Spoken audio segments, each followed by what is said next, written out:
Transgender cyclist Emily Bridges has been denied permission to compete in the women's national Omnium sporting event after it was ruled that her testosterone levels had not been consistently low enough to allow her to take part as a female.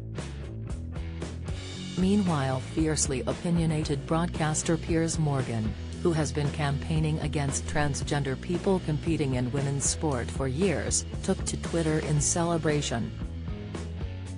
Finally, a ray of common sense shines up from the virtue-signaling insanity, he wrote jubilantly in view of almost 8 million followers. If she had taken part, 21-year-old Emily would have been up against some formidable competition, including 5-time Olympic champion Laura Kinney.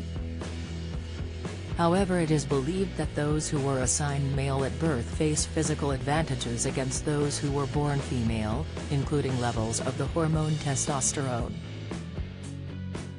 Although the hormone is present in both males and females, it is men who have significantly higher amounts of it, and the substance, which promotes the building of muscle, is one of the factors in men having an athletic advantage. The Union Cyclist Internacional requires their contestants to have had testosterone levels that are below 5 nanomoles per liter for at least a year prior to competing. However, the association has confirmed that Emily does not meet the criteria, and British Cycling subsequently issued a statement to say so.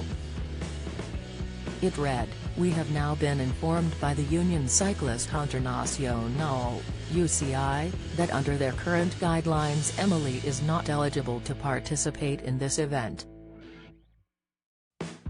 Piers had earlier hit out over the victory of transgender swimmer Leah Thomas in the 500-yard freestyle swimming contest in the USA's NCAA Championships, deeming it unfair.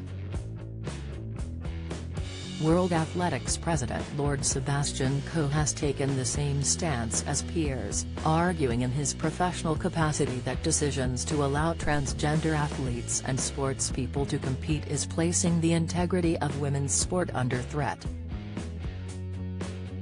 He has insisted that gender cannot trump biology.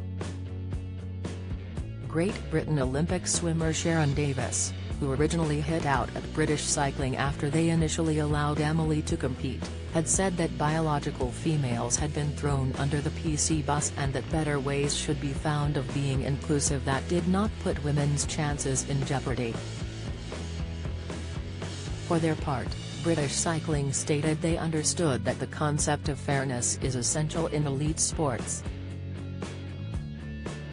They added they were calling for a coalition to share, learn and understand more about how we can achieve fairness in a way that maintains the dignity and respect of all athletes.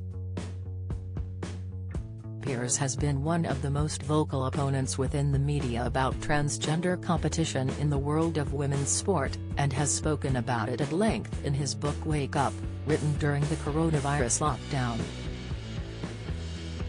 However, his stance faced opposition on Twitter from @FreshPrince84, who wrote back, "We get it that you don't like trans people, why this campaign against people who just want to be free to take part in everything we all love?"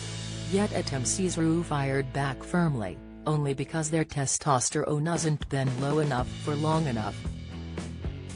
Note that the required levels for TW are still multiples of what female testosterone levels are. She added, "British Cycling are still being weaselly about this, no mention of women or females in their statement." @_Javanildo concurred, "If Brock Lesnar's testosterone level dropped to a woman's level, do you not think he would still have an advantage over women in a physical sport? He can keep hitting the gym and staying huge because he was born differently. His bones won't get smaller, neither will muscle." Meanwhile, Solomon favored a separate category just for trans people, declaring, "Let the trans float in one boat."